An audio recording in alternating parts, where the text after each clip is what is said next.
Guys, welcome back to my class again. जैसे कि आप जानते हैं, हम कुछ ऐसे क्वेश्चंस इम्पॉर्टेंट हमारे ओ लेवल के सिलेबस से रिलेटेड हैं जो उन्हें कवर कर रहे हैं। और प्रीवियस की क्लास में मैंने आईओटी के कुछ क्वेश्चंस आपको प्रोवाइड करवाए थे जिनकी संभावना है कि वो एग्जाम्स में आ सकते हैं और आपके लिए जो भी अभी तक आपने पढ़ा है उसके रिविजन के लिए, साथ ही आपकी नॉलेज को इम्प्रूव के लिए वो काफ़ी हेल्पफुल रहे होंगे। ठीक है, आज भी हम कुछ ऐसे इक्वेशन जो कि हमारे आज पाइथन से रिलेटेड है, जिसका आप मॉड्यूल जानते हैं, मॉड्यूल 3 M3R5 है और उसका name programming and problem solving through Python है। ठीक है, उसके कुछ क्वेश्चंस को कवर करेंगे। ठीक है, ये आपके कुछ ऐसे एमसीक्यूज है जो कि हेल्पफुल रहेंगे आपके आने वाले एग्जाम्स में। ठीक है, इनसे रिलेटेड जो भी आपके क्वेश्चंस बनते हैं उन्हें भी अगर आप कवर करेंगे तो ये आपके लिए हेल्पफुल रहेंगे।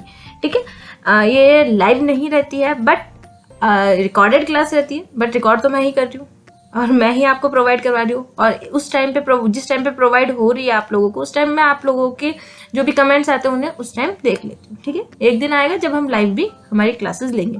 ठीक है, तो ये तो था सिंपल सा अभी मैंने जो भी इंट्रोडक्शन दिया। अब हम कुछ ऐसे क्वेश्चन देख लेते हैं जो कि आपके लिए हेल्पफुल रहेंगे आने वाले एग्जाम्स में।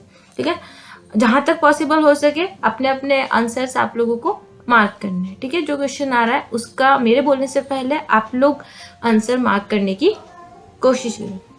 ठीक है, तो आप लोगों को अपने आंसर्स मार्क करने होंगे और मेरी नज़र आप लोगों के आंसर्स पर रहेगी कि कौन कैसे आंसर्स मार्क कर रहा है। ठीक है, तो चलिए स्टार्ट करते हैं हम। सबसे फर्स्ट क्वेश्चन हमारा, which of the following is correct in respect of advantages of functions. यहाँ पे आपसे पूछा जा रहा है कि कौन सा ऑप्शन करेक्ट है आपके फंक्शन के जो एडवांटेजेस हैं उनको शो करवाने के लिए। First is decomposing complex problems into simpler pieces.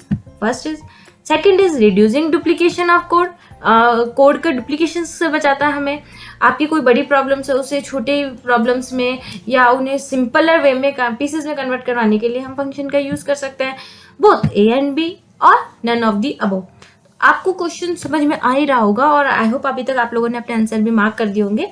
यहाँ पे आपका ऑप्शन क्या हो जाएगा, option C, both A and B. यानी हमारे जो फंक्शन के एडवांटेजेस होते हैं उसमें हमारे जो भी कॉम्प्लेक्स प्रॉब्लम होती है हम उसे सिंपलर पीसेस में डिवाइड कर सकते हैं और इजी वे में यूज कर सकते हैं।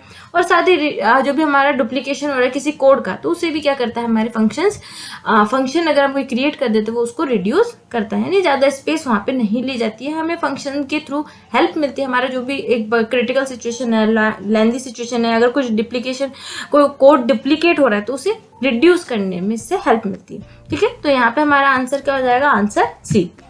Next is correct syntax of file write lines is. File write lines का करेक्ट सिंटैक्स क्या है?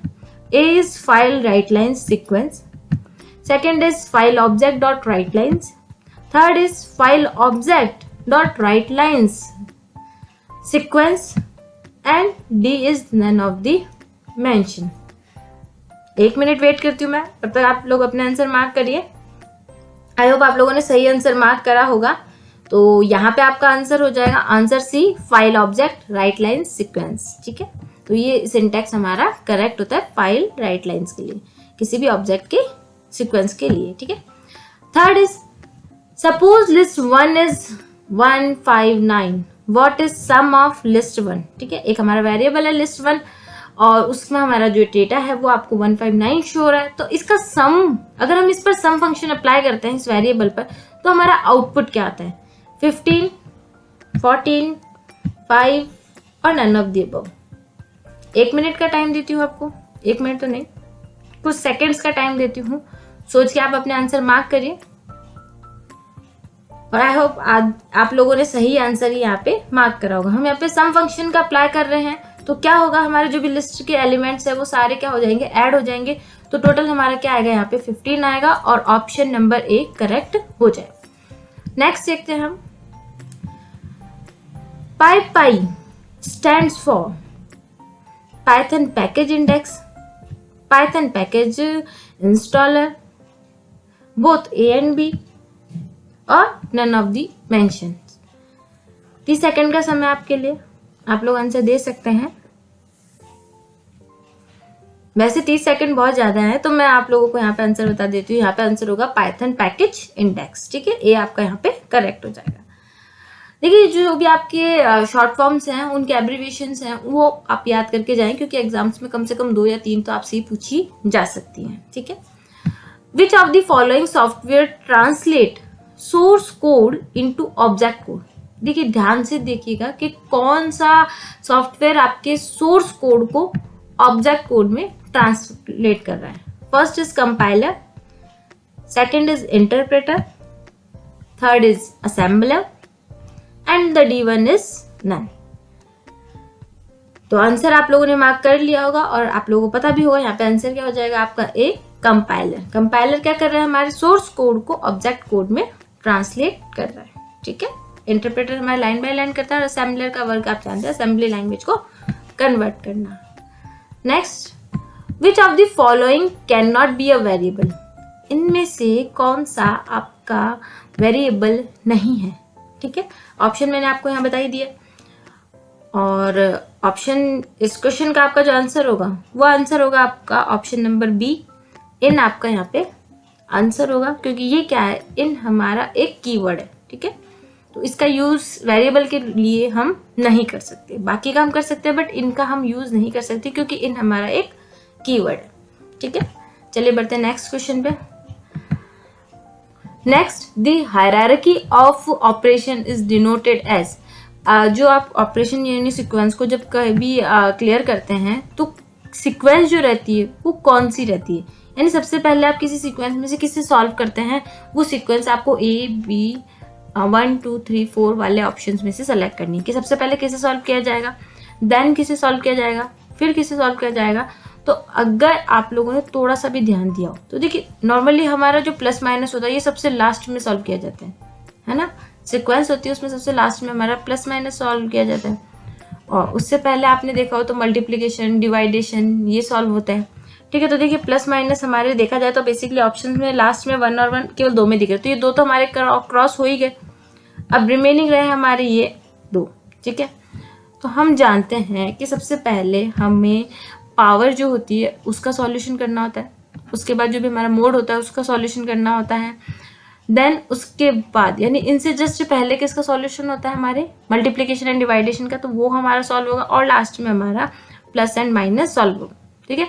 तो ये जो ऑपरेटर्स ऑफ प्रेसिडेंसी है और सीक्वेंस है वो आपको याद करना होगा। इससे रिलेटेड कम से कम 2 या 3 क्वेश्चंस आपको आपके ओ लेवल के पेपर में मिल जाएंगे, तो ध्यान से इन्हें रिविजन कर लीजिएगा। यहाँ पे आपका ऑप्शन बी करेक्ट हो जाएगा। नेक्स्ट चलते हैं, विच of the following has the highest presidency in the expressions. इनमें से किसकी हाईएस्ट प्रेसिडेंसी है आपके किसी एक्सप्रेशन में, ठीक है, कि सबसे पहले किसे सॉल्व किया जाएगा, फिर किसे सॉल्व किया जाएगा और फिर किसे सॉल्व किया जाएगा। मैंने आपको बताया ये प्रेसिडेंसी ऑफ ऑपरेटर्स याद करके जाइएगा, पूरी लिस्ट है इसकी, तो वो उस लिस्ट को अच्छे से ध्यान में रख के जाइएगा। उस लिस्ट में से कम 2 या 3 क्वेश्चंस आएंगे, तो आपको पता होना चाहिए सबसे पहले किसे सॉल्व किया जाता है, फिर किसे सॉल्व किया जाता है एंड देन किसे सॉल्व किया जाता है, तो आप लोगों को पता होना चाहिए।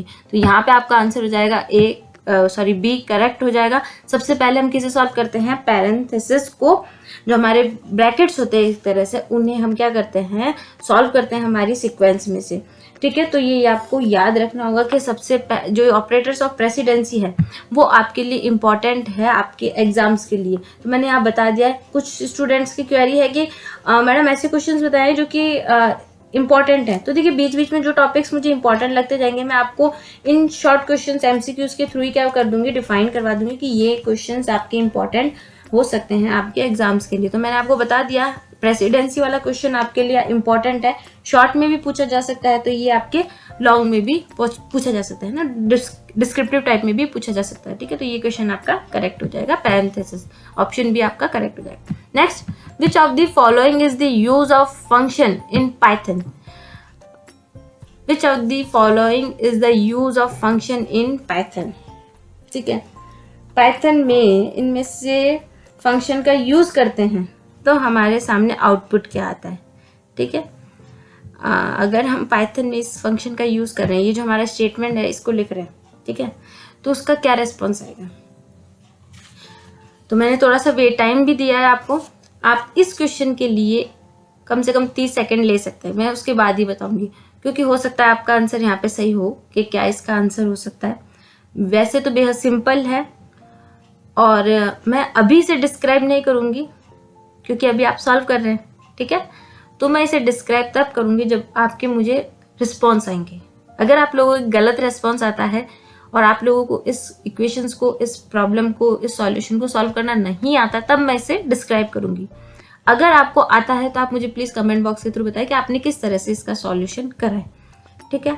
सिंपल है, कुछ नहीं कहा मैंने, आप लोगों को थोड़ा सा टाइम दिया है इसे सॉल्व करने के लिए, और साथ ही ये कहा है कि अगर आपको नहीं समझ में आई किस तरह सॉल्व हुआ है, तब आपको मुझे क्या बताना है, कमेंट बॉक्स में बताना है, तब मैं एक शॉर्ट वीडियो इसके लिए बना के आपको प्रोवाइड करवाऊंगी। उससे पहले मैं नहीं बताऊंगी क्योंकि मैंने तो ये सब चीज़ें आप लोगों को बता दी, काफ़ी मेहनत करके बता दी। तो अब आप लोगों की जिम्मेदारी है इन्हें मुझे अच्छे तरीके से रिस्पॉन्स देने की, ठीक है। अगर आपका आंसर सही हो रहा है अभी, ठीक है, तो ठीक है, नहीं तो मैं शॉर्ट वीडियो में बताऊंगी। अभी मैं केवल इसका आंसर बताऊंगी। इसका जो आंसर होगा वो हमारे ए होगा, यानी 21 इसका आंसर आएगा, ठीक है। 21 इसका आंसर आएगा। अभी किस तरह आएगा ये आप लोग मुझे बताएंगे कमेंट बॉक्स के थ्रू। देखिए, मैंने जब आप लोगों के लिए इतनी मेहनत करी है, पूरे 6 मंथ मैंने आप लोगों की सारी वीडियोस प्रोवाइड करवाई है, सारे टॉपिक्स कवर करवाने की कोशिश करी ऑलमोस्ट, ठीक है। तब आप लोगों की भी रिस्पॉन्सिबिलिटी बनती है कि अगर मैंने आप लोगों को कुछ कहा है तो उसे आप लोग कवर करें, ठीक है। मैंने आप लोगों को क्या कहा, ये किस तरह से 21 आंसर आएगा वो मुझे आप लोगों को मुझे क्या बताएंगे, कमेंट बॉक्स के थ्रू बताइए किस तरह आंसर है। हाँ, मैं जानती हूँ कम से कम 5 मिनट हो सकता है टाइप करने में लगे, बट कुछ नहीं, 5 मिनट आप टाइप करने में लगा सकते हैं, ठीक है। आप जब व्हाट्सएप पे चैटिंग कर सकते हैं, फेसबुक पे अपना टाइम वेस्ट कर सकते हैं, इंस्टा का यूज़ कर सकते हैं, वहाँ अपना टाइम वेस्ट कर सकते हैं, तो 5 मिनट तो आप इस क्वेश्चन का आंसर मुझे बताने के लिए भी लगा सकते हैं, ठीक है। तो मैंने आप लोगों को टास्क दिया है, अवॉइड किसी को भी नहीं करना, क्योंकि मेरी नज़रें हर एक पर्सन के कमेंट्स पे रहती है, ठीक है। तो मैं देखूंगी किसका आंसर मुझे प्रॉपर इसका मिलता है, ठीक है। पूरा क्वेश्चन का आंसर मुझे वहाँ पे मिलना चाहिए, ठीक है। तो यहाँ पे मैंने आपको आंसर क्या बताया, इसका 21 इसका आंसर आएगा। कंटिन्यू करते हैं हम। अगर फिर भी किसी का नहीं निकलता है 1-2 दिनों में भी, बहुत कोशिशों के बाद भी, तब मैं इसकी शॉर्ट वीडियो बनाऊंगी, पहले नहीं बनाऊंगी, पहले मैं आप लोगों का ही चेक करूंगी, ठीक है। Next, function of a compiler is to put together the file and function that are required by the program, translate the instructions into a form suitable for execution by the program, load the executable code in the memory and execute them, allow the user to type the program, ठीक है। हमारा जो भी एक function होता है, एक function जो कंपाइलर का है, वो क्या है, देखा जाए तो क्या करवाता है, ठीक है। आपका प्रोग्राम है, प्रोग्राम द्वारा जो भी इसकी जो इम्पोर्टेंट रिक्वायर्ड फाइल्स होती है, प्रोग्राम्स होते हैं, उनको एक साथ रखने के लिए हम इसका यूज़ करते हैं। ट्रांसलेट द इंस्ट्रक्शन को ट्रांसलेट करने के लिए, ठीक है। और उसके सूटेबल एग्जीक्यूशंस के लिए, आपके प्रोग्राम की सूटेबल एग्जीक्यूशंस के लिए हम किसका यूज़ करते हैं, कंपाइलर का यूज़ करते हैं। या फिर हम लोड द एग्जीक्यूटेबल कोड, आपका जो भी एग्जीक्यूटेबल कोड है उसको लोड करने के लिए हम कंपाइलर का यूज़ करते हैं, ठीक है, from memory and execute them. या फिर allow the user to type the program, user को अलाउ करते हैं प्रोग्राम टाइप करने के लिए इसके थ्रू। तो यहाँ पे आपका आंसर, मैंने काफ़ी लंबा आपको इसको डिस्क्राइब करके बताया, तब तक तो आप लोगों को समझ में भी आ गया होगा कि कंपाइलर का हमारा यूज़ क्या है। ये क्या कर रहा है, हमारा ऑप्शन बी आपका यहाँ पे करेक्ट हो जाएगा, translate the instruction into a form suitable for execution by the program, ठीक है। ये आपका आंसर करेक्ट हो जाएगा। तो अभी तक हमने 10 क्वेश्चंस कवर कर लिए हमारे आज की क्लास में। नेक्स्ट आता है, following is true for understanding of a problem, knowing the knowledge base, understanding the subject on which the problem is based, third is communication with the client, and the fourth one is all of the above. तो answer क्या हो जाएगा यहाँ पे आपका, अगर आप किसी भी प्रॉब्लम को समझना चाहते हैं, है ना, तो उसके लिए आपको कौन कौन से टॉप टर्म्स पर ध्यान देना होगा। नॉलेज, आपको उसका जो नॉलेज बेस है ना, उसको जानना होगा। जो भी आपकी प्रॉब्लम है उसका नॉलेज बेस है, उसको आपको होनी चाहिए। Understanding the subject on which the problem is based, आपको सब्जेक्ट को समझना होगा कि आपकी वो प्रॉब्लम किससे रिलेटेड है। कम्युनिकेशन विद द क्लाइंट, आपको उस क्लाइंट से कम्युनिकेशन करना होगा। ये सभी हमारे इसमें करेक्ट हो जाएंगे, ऑल ऑफ दी अबाउ, ठीक है। तो ऑप्शन डी आपका यहाँ पे करेक्ट हो जाएगा। किसी भी प्रॉब्लम को समझने के लिए हमें वो नॉलेज भी होनी चाहिए, उस प्रॉब्लम को समझना भी चाहिए, और कोई अगर उससे रिलेटेड पर्सन है तो हमें उससे भी कांटेक्ट करना चाहिए, कम्युनिकेट करना चाहिए, तभी हमारा ये आंसर करेक्ट होगा, ठीक है। कोई भी प्रॉब्लम का सॉल्यूशन होगा। Question number 12, which of the following is an invalid statement, इनमें से कौन सा आपका इनवैलिड स्टेटमेंट है? ठीक है, बेहद सिंपल है, मेरे ख्याल से तो डाउट नहीं है इसमें, गलत नहीं होना चाहिए आप लोगों का आंसर। ठीक है, बेहद सिंपल है, वेट इसलिए करवा रही हूँ ताकि आप लोग पहले बताएं। ठीक है, 2 बार रिपीट भी इसीलिए करा ताकि आप लोग पहले बताएं। तो इसका आंसर हो जाएगा हमारा ऑप्शन बी। ठीक है, ए बी सी हमारा जो भी वेरिएबल्स होते हैं, इनमें स्टेटमेंट हम जब देते हैं कुछ भी, तो यहाँ पे स्पेस का हम यूज़ नहीं कर सकते। ठीक है, कॉमा लगा सकते हैं, अंडरस्कोर लगा सकते हैं, हम इस तरह से लिख सकते हैं, बट स्पेस का हम यूज़ नहीं कर सकते, इसलिए ये हमारा यहाँ पे गलत हो जाएगा, इनवैलिड स्टेटमेंट कहलाएगा। Next, this symbol used for both input and output is, देखिए सेकंड था, हो सकता है इन जो आपके एल्गोरिदम्स वाला जो स्टार्टिंग का पार्ट है उसमें से सिंबल से रिलेटेड क्वेश्चन आ जाए। ठीक है, जैसे कि अभी मैंने आपको यहाँ पे प्रोवाइड करवाया। ठीक है, ऐसे सिंबल से रिलेटेड आपके एग्जाम में क्वेश्चन आ सकते हैं शॉर्ट में, और हो सकता है डीप में भी आ जाए कि हर एक सिंबल को बताएं और उनका जो भी प्रोसेस है उससे आप डिनोट करवाएं। ठीक है, तो इसको भी पढ़ लीजिएगा। ठीक है, तो आपको यहाँ पे इनपुट एंड आउटपुट के लिए कौन सा सिंबल का यूज कर रहे हैं वो आपने अभी तक बता भी दिया होगा मेरे ख्याल से कमेंट बॉक्स में। ऑप्शन नंबर डी आपका करेक्ट हो जाएगा। इनपुट एंड आउटपुट के लिए हम इस तरह के हमारे सिंबल्स का यूज करते हैं हमारे फ्लो चार्ट में। ठीक है, next, which one of this is floor division, इनमें से कौन सा फ्लोर डिवीजन के लिए सिंबल यूज में लिया जाता है? ठीक है, ध्यान से देखना, वेरी सिंपल है। ऑप्शन बी इसका करेक्ट हो जाएगा, फ्लोर डिवीजन के लिए हम इस सिंबल का यूज करते हैं। Question number 15, to which of the following the in operator can be use to check if an item is in it, इनमें से कौन सा ऐसा मेथड है जिसमें कि हम इन ऑपरेटर का यूज करते हैं यह चेक करने के लिए कि कोई आइटम उस पर्टिकुलर सीक्वेंस में, उस पर्टिकुलर ऑब्जेक्ट में है या नहीं है। लिस्ट में कर सकते हैं इनका, डिक्शनरी में कर सकते हैं, या सेट में कर सकते हैं, या ऑल ऑफ द अबव में कर सकते हैं। इन ऑपरेटर का तो आप जानते हैं, जैसे कि यहाँ पे बताया गया है कि क्या किसी सीक्वेंस में कोई पर्टिकुलर आपका जो भी आर्गुमेंट है या नहीं है, ये पता करने के लिए। तो यहाँ पे क्या हो जाएगा, ऑल ऑफ द अबव आपका आंसर होगा। हम लिस्ट में भी यूज कर सकते हैं, डिक्शनरी में भी यूज कर सकते हैं, सेट में भी यूज कर सकते हैं किसका, इन ऑपरेटर। ठीक है, क्वेश्चन नंबर 15 कवर हुआ। Question number 16, method to used to display entire contents of the file, कौन सा मेथड है जिसका यूज हम एंटायर किसी भी फाइल के एंटायर कंटेंट्स को देखने के लिए यूज में लेते हैं? A is read lines, B is read function, C is both A and B, and D is none. तो यहाँ पे आपका जो आंसर होगा वो हो जाएगा आपका ए, रीड लाइन्स का यूज करते हैं। देखिए ध्यान से पढ़िएगा, क्वेश्चन ये पूछ रहा है कि एंटायर कंटेंट्स का, फाइल के एंटायर कंटेंट्स का यूज देखने के लिए, डिस्प्ले कराने के लिए हम किसका यूज करते हैं, रीड लाइन्स का यूज करते हैं। अब रीड फंक्शन का किस लिए यूज करते हैं हम, वो आप लोग मुझे कमेंट में बताएंगे। ठीक है, आगे करते हैं। विच of the following function stacks 1D arrays as column into a 2D array, इनमें से कौन सा स्टैक है जिसका की यूज हम 1D array के रूप में एज ए 2D array के रूप में, कॉलम के रूप में करते हैं? ठीक है, तो वो कौन सा हो जाएगा हमारा, ऑप्शन नंबर सी, नेम से बता रहा है। ठीक है, तो कॉलम स्टैक आपका यहाँ पे ऑप्शन करेक्ट हो जाएगा। Next 18 number, what will be the output of the following Python code. नीचे आपको एक स्टेटमेंट दे रही हूँ, ठीक है, कोड दिया जा रहा है, इसका आउटपुट क्या आएगा, ठीक है, वो आप मुझे बताएंगे। आपके ऑप्शन है A is 3, B is 4, C is 10 and D is none. ठीक है, इस स्टेटमेंट का आउटपुट क्या आएगा? कंडीशंस चेक हो रही हैं, सिंपल सी। मैं 1 मिनट का टाइम दे रही हूँ आप लोगों को। ठीक है, तब तक मैं आपके कमेंट्स पे ध्यान है मुझे कि कौन सही आंसर दे रहा है, कौन गलत आंसर दे रहा है। ठीक है, मैं आपको रेस्पॉन्स भी दूंगी, आंसर बताऊंगी भी। ठीक है,